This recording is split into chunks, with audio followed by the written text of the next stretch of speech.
You ask Tiger to solve. This deals with linear equations with one unknown. The final result is x equals 10. Let's solve it step by step. Group all constants on the right side of the equation. Subtract 31 over 3 from both sides. Combine the fractions. Combine the numerators.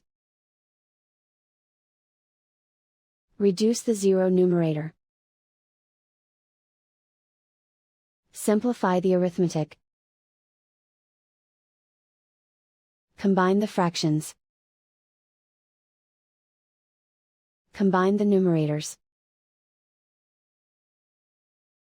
Find the greatest common factor of the numerator and denominator. Factor out and cancel the greatest common factor. Isolate the x.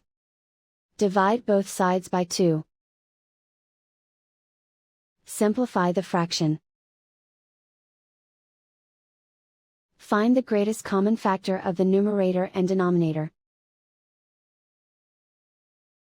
Factor out and cancel the greatest common factor. And so the final result is x equals 10.